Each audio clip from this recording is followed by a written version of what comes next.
சொன்னியே mister CM uncle, நல்லா வாயில வருது. தூங்கி கொண்டிருக்கிறீர்கள் முதலமைச்சரே. ஜூனியர் விகடனின் அட்டைப்படம். இந்த நாட்டின் ஒரு முதலமைச்சர் இருக்கிறார். ராஜசேகர் லீவுன்னா அவருக்கு பேச வராது. ராஜசேகர் யாருன்னா அவருக்கு எழுதி கொடுக்கிறவர், ஸ்கிரிப்ட் ரைட்டர். சட்டமன்றத்தில் பேசுப்பா, ஆஃப்லைன் மோட். கேள்வி கேட்கிறாங்களேப்பா எதிர்கட்சி, நீ குதிரை பேரம் பண்ணினா இந்த ஆட்சியை வைக்கிறேன்னு ஜனநாயக சக்தியை பாதுகாப்பதற்கு நாம் நினைத்தோம். ஆனால் தமிழ்நாட்டில் இல்லாத ஒரு கலுசடை ஆட்சியாக ஜனநாயகத்தை அடகு வைக்கிற, ஜனநாயகத்தை படுகொலை செய்கிற குதிரை பேரத்தின் மூலம் பெற்ற சட்டமன்ற உறுப்பினர்களால் இன்றைக்கு இந்த ஆட்சி நிலையில் இருக்கிறது. முதல் தொடக்கமே தமிழ்நாட்டிற்கு அவலம்தான், கேவலம் கேவலம். அது குறித்து எந்த பெரியவரும் வாய் திறக்கவில்லை. மறு கொடுத்திருக்கிறார்கள். எதற்கு? குர்பானி விஷயத்தில் மேல்முறையீட்டிற்கு செல்ல வேண்டும். குர்பானி விஷயத்திற்கு மேல்முறையீட்டிற்கு செல்ல வேண்டும். 2025 எப்படி ஒரு தீர்ப்பு வர வேண்டி இருந்தது. அப்போது ஒரு தலைவன் இருந்தான். அந்த தலைவனின் பெயர் முத்துவேல் கருணாநிதி ஸ்டாலின் என்கிற முதலமைச்சர். நீதிமன்றம் சொன்னது. நான் ஏன் இதை ஒப்பீட்டு அளவுல சொல்றேன்னா மக்கள் புரிஞ்சுக்கணும். இதே போல நீதிமன்றத்தில் சுவாமிநாதன்கள் போன்ற நீதியரசர்கள் உட்கார்ந்திருந்தார்கள். அப்போது ஏன் குர்பானிக்கு தடை விதிக்க முடியவில்லை? இப்போது ஏன் தடை விதிக்கப்பட்டது?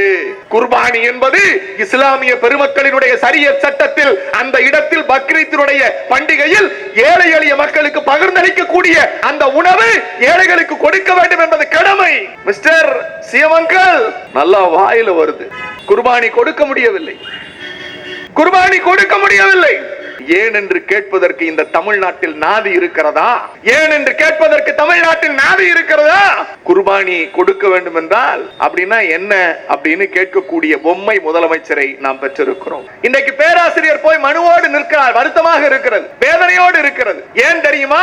குர்பானி என்கிற கடமையை நாங்கள் ஆட்சியில் இருந்தவரை எந்த சனாதன சக்தியும் நீதிமன்றத்தின் வாயிலாக தடுக்க முடியாது இருந்த போது ஒற்றை ஆட்சி மாற்றம். நீங்கள் அமைச்சரவையில் இருக்கிறீர்கள். இஸ்லாமியருடைய கடமையாக பாதுகாக்கப்பட வேண்டிய உரிமை இன்றைக்கு இல்லாமல் போயிருக்கிறது. இதுவரையில் உச்சநீதிமன்றத்தில் மேல்முறையீடு செய்யவில்லை. இதுவரையில் இல்லை. இது யார் செய்ய வேண்டியது? முதலமைச்சர் செய்ய வேண்டும். முதலமைச்சரிடத்தில் யார் சொல்லுவது? யாரும் முதலமைச்சரை சந்திக்க முடியவில்லை. என்ன செய்வது? ஒரு நாளைக்கு 3 முறை ரிப்போர்ட் கொடுக்கணும். முதலமைச்சர் ஒரு நாளைக்கு 3 முறை ரிப்போர்ட் அவர்கிட்ட கொடுப்பாங்க. 3 நாள் ஆகி முதலமைச்சர் ரிப்போர்ட் கொடுக்க முடியல. இதை நான் சொல்லல, நான் ஆதாரத்தோடு சொல்லுகிறேன். இந்த வாரம் நேற்றைக்கு வந்திருக்கிற ஜூனியர் விகடன், நாங்க குறை சொன்னாவா உங்களுக்கு முதலிரவு முடியவில்லை, ஹனிமூன் பீரியட்ல இருக்கும், அதனால திமுக எங்களை பார்த்து எரியுது, புகையுது, நான் யாரு, தீய சக்தி, தூர சக்தி, பாரசக்தி, பேரசக்தின்னு சொன்னியே.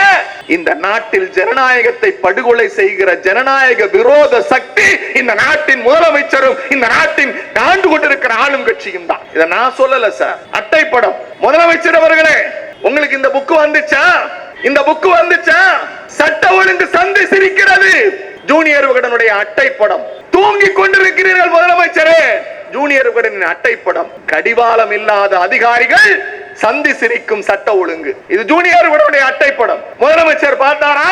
எங்களுக்கு அதுக்கெல்லாம் நேரம் இல்ல ப்ரோ, எங்களுக்கு அதுக்கெல்லாம் நேரம் இல்ல ப்ரோ. கவர் ஸ்டோரி எடிட்டர் எழுதியிருக்கார். முதல் கவர் ஸ்டோரி எடிட்டர் எழுதியிருக்கார். தாவேகா ஆட்சி வந்திருக்கிறது. நம்பிக்கையில்லா தீர்மானத்தோடு கூடிய முதல் சட்டமன்ற கூட்டத்தில் அரசியல் ரீதியான பெரிய சறுக்களை தாவேகா அரசாங்கம் சந்திக்கிறது. எதிர்க்கட்சி தலைவர் உதயநிதி ஸ்டாலின் அவர்கள் கூவத்தூரை மிஞ்சும் அளவுக்கு நீங்கள் அடிக்கிற கூத்தை பார்க்கும் போது இந்த அரசு எத்தனை நாள் நீடிக்க போகிறது என்று மக்களுக்கு சந்தேகம் வர ஆரம்பித்திருக்கிறது. ரீல்ஸ் ஆட்சியாக இல்லாமல் ரியல் ஆட்சியாக நடத்துங்கள் ஸ்டாலின். எந்த உதயநிதி ஸ்டாலின் பேசுறார். யாரு? விஜயை பார்த்து. அப்ப இத நான் எழுதல, ஜூனியர் விகடன் எழுதி இருக்கு. உதயநிதி அவர்கள் கொடுத்த விமர்சனத்துக்கு சபையில் பதிலளிக்க முதல்வர் வாய் திறக்காமல் அவை குறிப்பிலேயே அது இடம்பெற்றது. சபையில் அமைதியாக இருப்பது ஒரு முதலமைச்சருக்கு அழகா? உங்கள் ஆட்சி குறித்தே குதிரை பேரம் நடக்கிறது என்று சொன்ன போதும் கூட வாய் மூடி மௌனியாக பொம்மை வரைந்து கொண்டிருக்கிறீர்களே, இது நியாயமா? நான் கேட்கல, ஜூனியர் விகடன் கேக்குது. ஒரு முதலமைச்சரை பார்த்து இதுக்கு 6 மாசம் தேவையில்லையே, இதுக்கு 6 மாசம் தேவையில்லையே. அவர் எழுதுகிறார், அரசியல் ரீதியாக திமுகவை எதிர்கொள்ளுகிற வாய்ப்பை தவறவிட்டு விட்டு வீட்டிற்கு போய் யாரோ எழுதி கொடுத்த ஒன்றை ட்விட்டரில் போடுவது அரசியல் அழகல்ல. சட்டமன்றத்தில் கேட்கிற கேள்விகளுக்கு பதில் சொல்லுவதற்கு தான் சட்டமன்றமே தவிர வீட்டுக்குள் போய் அடைந்து கொண்டு ட்விட்டரில் பதில் சொல்லுவது நாகரிக அரசியல் அல்ல என்று எழுதியிருக்கிறார். சரி, நாங்க தான் தியாகிகளாச்சே. எங்க அண்ணன் ராஜா எப்பவுமே சொல்லுவாங்க, இவங்களெல்லாம் நம்பாதீங்க, இவங்க தான் நம்மள குடிகெடுப்பாங்க. நாங்க என்ன பண்ணுவோம்? மதச்சார்பின்மை. நல்ல வேளை தலைவர் இன்னைக்கு அறிவிச்சிட்டார். ஜூன் 8ஆம் தேதி அந்த யாரோ ஒருத்தர் கோவால இருந்து ஒருத்தர் வந்திருக்காருல, காங்கிரஸ் மேலிட பொறுப்பாளர், அவர் சொன்னார், நாங்க திமுக இந்தியா கூட்டணியில் அங்கம், தமிழ்நாட்டுல காங்கிரஸோட அங்கம். ஆசிரியர் அவர்கள் இன்னைக்கு சாயங்காலம் ஒரு அறிக்கை விட்டிருக்காரு, சோடங்கர் அவர்களே, நாங்கள் கூட்டணி வைத்த போது இதை மதச்சார்பற்ற கூட்டணி என்றோம், இப்போது நீங்கள் இந்த கூட்டணிக்கு என்ன பெயர் தேடிக்கொண்டிருக்கிறீர்கள்? தேடிக்கொண்டிருப்பதாக ஒரு செய்தி வந்தது. இந்த தமிழ்நாட்டு அரசியலில் மூத்தவனாக சொல்லுகிறேன், உங்கள் கூட்டணிக்கு நல்லா வாயில வரும் கூட்டணி என்று பெயர் வையுங்கள் என்று ஆசிரியரே எழுதுகிறார். இப்ப அது எழுதி இருக்கிறார் ஆசிரியர். நல்லா வாயில வரும் கூட்டணி அப்படி சொல்லாமா? இல்ல சோபா மாடல் கூட்டணின்னு சொல்லாமா? இந்த ஆட்சியினுடைய இந்த நாட்டின் அவலத்தை பாருங்க. சரிப்பா, ஜூனியர் விடன் சொல்றாங்க, எல்லாத்துக்கும் ரைட்டு, நீ அமைதியாவே இரு, ஆஃப்லைன் மோட்ல இரு. ஆனால் சிபிஎம் உனக்கு ஆதரவு கொடுத்திருக்கிறது. சிபிஎம் உனக்கு ஆதரவு கொடுத்திருக்கிறது. அந்த சிபிஎம் ஆதரவு கொடுத்து சிபிஎம் முன்னாள் முதலமைச்சர் பினராயி விஜயன் வீட்டில் இடி ரைடு நடக்கிற போது வாயை திறக்காம என்னப்பா வாயில கம் வச்சு ஒட்டிக்கிட்டு இருக்க? என்ன ஒட்டிக்கிட்டு இருக்க? லோக் பவன்ல திருவள்ளுவருக்கு காவி போட்டானே, அது குறித்து எங்க அண்ணன் பேசுவாங்க. ஒரு வரியில முடிச்சாரு. இது நான் ஜூனியர் விடம் கேக்குது. ஒரு முதலமைச்சரை பார்த்து, இந்த நாட்டிற்கு இருக்கிற பாரம்பரியத்தை தொலைத்து விட்டு அதற்கு கூட வாய் மூடி மௌனியாக இருக்கிறார்களே முதலமைச்சரே, நீங்கள் எப்போது வாய் திறப்பீர்கள்? ஜூனியர் விடம் கேக்குது. சீனியர் அமைச்சர்களோடு யாரோடும் உட்கார்ந்து அரசியல் பேசுவதற்கு ஜோசப் சி விஜய் என்கிற முதலமைச்சருக்கு ஆர்வம் கிடையாது.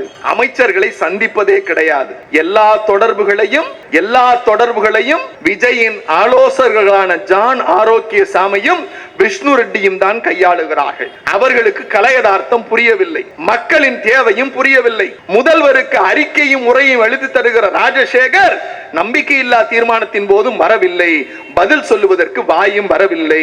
அரசியல் செய்வதற்கு ராஜசேகர் தான் தேவை என்றால் தமிழ்நாட்டு மக்கள் ராஜசேகருக்கு தான் வாக்களித்திருக்க வேண்டும். பொம்மை முதல்வராக செயல்பட்டு வீரவசனத்தை தூர்ந்து போன சக்தி என்று பேசுவதற்கு நீங்கள் இல்லை என்று ஜூனியர் விகடன் எழுதி லட்சணம் காட்டி இருக்கிறது, உங்கள் முதலமைச்சருடைய லட்சணத்தை.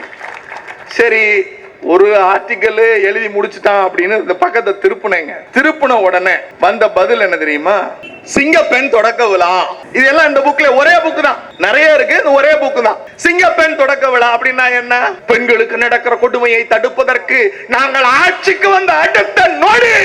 முத மாதிரி இல்ல பிரசன்னா, இல்லன்னா எனக்கும் நல்லா வாயில வரும். இதே மாதிரி ஒரு முறை வாயில வந்துதான் 5 வருஷம் வீட்டுல உட்கார்ந்து இருந்தேன்.